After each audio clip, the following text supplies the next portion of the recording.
করবো নতুন আলুর দম। আলুটা ভাজা বসিয়েছি, মানে অল্প সিদ্ধ করে নিয়ে অল্প ভাজা বসিয়েছি। আর আলুর দমের জন্য নিয়ে নিয়েছি কড়াইশুঁটি, ধনেপাতা, গোটা গরম মশলা, তেজপাতা, জিরে। আর এখানে আছে বড় একটা টমেটো, আর আদা 5 গ্রামের মতন, 7 থেকে 8খানা শুকনো লঙ্কা, আর জিরে, গোটা জিরে আর ধনে পেস্ট করা। এখানে আছে হলুদ, এখানে আছে নুন। এটা আমি একটু অল্প ফ্রাই করে নেবো, সিদ্ধ করে নিয়েছি, সিদ্ধ করে আমি ছাড়িয়ে নিয়েছি। এবার এটা অল্প ভেজে নেব, বেশি না। দিয়ে দেবো অল্প হলুদ, অল্প নুন দিয়ে এটাকে আমি ভাজবো একটু ভালো করে। কেন যতই সিদ্ধ করে নেন নতুন আলু, একটু না ভাজলে ভালো লাগে না। আলুটা ভাজা হয়ে গেছে, এবার নামিয়ে নেব। নিয়ে নিয়েছি আলুটা। আলু যতই আমি সিদ্ধ করি আমার না ভাজলে ভালো না। অনেকে সিদ্ধ করেই করে কষানোর সময় দেয়, কিন্তু আমার ভালো লাগে না। দিয়ে দেবো আর একটু তেল। আর এর মধ্যে আমি হিবিজিবিজি কোনো মশলা দেবো না। আদা, জিরে, ধনে বাটা, শুকনো লঙ্কা, টমেটো পেস্ট দিয়ে দেবো, জিরে, তেজপাতা আর গোটা গরম মশলা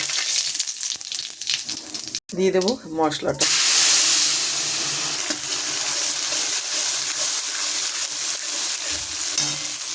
দিয়ে দেবো কড়াইশুঁটিটা। নতুন আলু আর কড়াইশুঁটি না দিলে ভালো লাগে বলুন? আমার তো খুব ভালো লাগে। দিয়েছি কড়াইশুঁটি, হলুদ, পরিমাণ মতন নুন যেহেতু আলুর মধ্যে দিয়েছি। দিয়ে দেবো চিনি। চিনিটা ম্যাক্সিমাম তরকারিতেই আমি দিই, আমাদের একটু মিষ্টি দিতেই লাগে।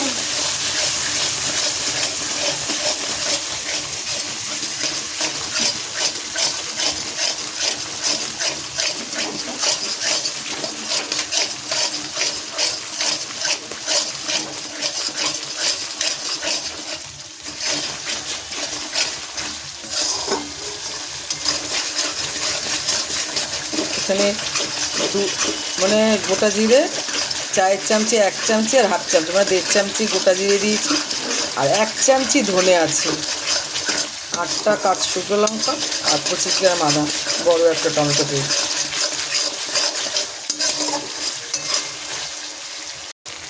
দেখুন কালারটা কেমন এসছে, কি সুন্দর না?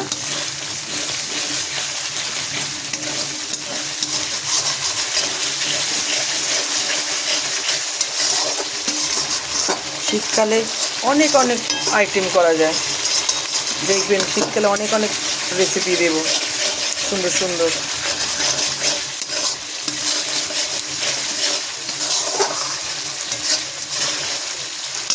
দিয়ে দেবো ভেজে রাখা আলুটা।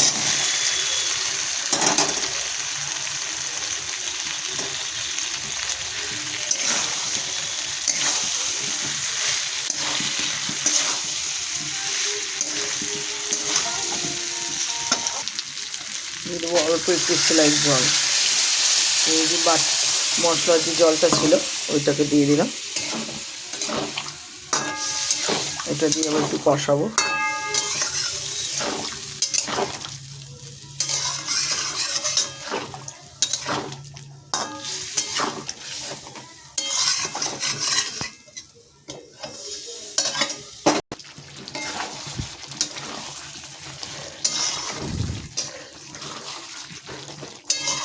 দেখুন জলটা একটু শুকিয়ে আসছে আস্তে আস্তে।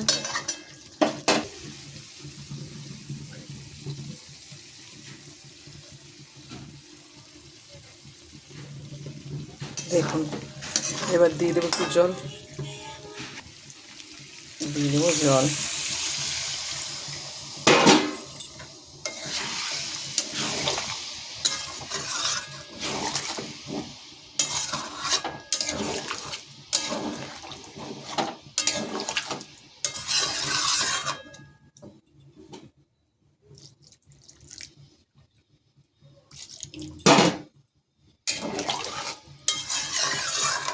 এটা একদম মাখা মাখা থাকবে, যার জন্য একটু জলটা দিলাম।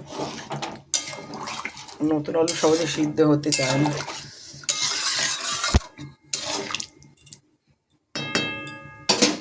দিয়ে দেবো ঢাকা, খুলবো,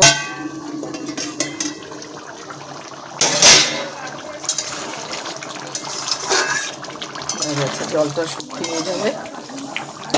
এবার ধনে পাতা,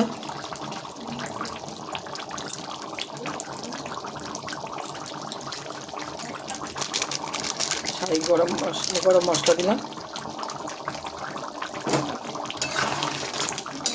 চাইলে আপনারা গোটা গরম মশলা বেটেও দিতে পারবেন।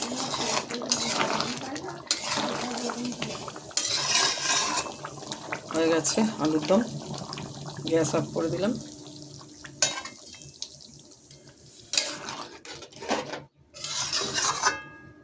দেখুন হয়ে গেছে আলুর দম হয়ে গেছে, নতুন আলুর দম কড়াইশুঁটি দিয়ে। ভিডিওটি ভালো লাগলে অবশ্যই লাইক করবেন, কমেন্ট করবেন আর শেয়ার করবেন, আর এইভাবে বানিয়ে খাবেন।